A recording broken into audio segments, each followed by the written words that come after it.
I think intellectually, we all know as business owners how important it is to create a sense of community, belonging for our clients, prospects, our Dream 25, our audience. But I think very few business owners actually do it. Hi, I'm Stephen Wessner, CEO of Predictive ROI, and I've been spending a couple of days in Chicago with fellow business owners studying strategy. And last night we had a chance to go to historic Wrigley Field and watch the Cubs host the Atlanta Braves. Great game.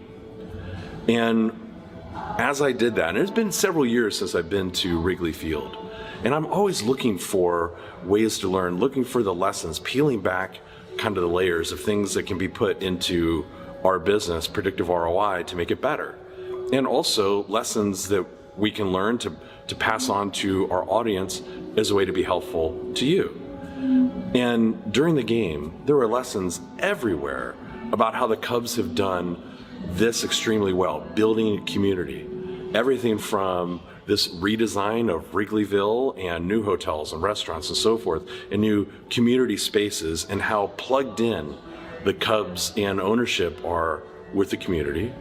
Now, granted, I don't know all of the stories, but just visually and seeing that, I'm like, wow, this is really interesting to see how the stadium itself has become this essential part of the community. Always been part of the neighborhood in this area of Chicago, which was always kind of that cool feel. But now there are common spaces. Yesterday morning, I opened my window or opened the drapes in my hotel room, and I see like 50 or 60 people doing yoga in this common green space just outside the stadium. How awesome is that? And then inside the stadium, there are all types of examples of how the Cubs have embraced the community and how the community has embraced them back. Now, obviously, the team has been here since 1876, so of course that helps. And the story of the franchise and winning the World Series in 2016, obviously, totally get that. But just little things, I went and bought some ice cream, right? Some soft serve and a little Cubs helmet. And who served the ice cream were some parents, teachers, and alumni of St. Patrick's High School. And so it became a fundraiser. Now, I've been to a lot of different ballparks, and maybe this is something that other major league teams do, but I've never seen it. And there was just this embracing of the community. And the fans are so embracing of even the other team. I've seen such great sportsmanship over the last several days. And so this experience has really made me step back and think, okay, this is really interesting. This didn't happen by accident. This team, this community created this strategy intentionally. And so they're thinking about how can we more embrace our community? How can we help our community embrace us more? So they're looking at that very strategically, and I encourage you to do the same thing.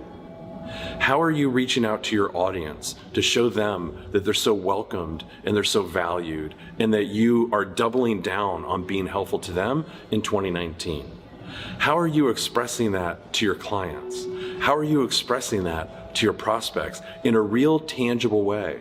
How are you making your Dream 25 prospects, the clients that you would most like to do business with, but for whatever reason you just haven't gotten an at-bat, how are you making them feel super special? So what I'm saying today is, I think, again, intellectually, we all know this. We all know how important it is to create that sense of community, and yet we don't do it. So I'm encouraging you to spend some time with your team today,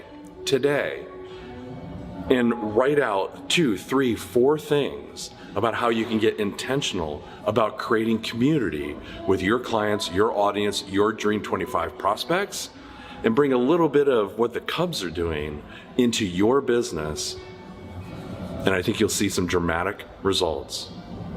Thanks very much for stopping by. I'm always grateful to have you here. If you haven't subscribed yet to our YouTube channel, please click the subscribe button below and the little bell next to it so that you get a notification every time one of our new videos comes out, which is every Thursday morning. So thanks again. Greatly appreciate having you here.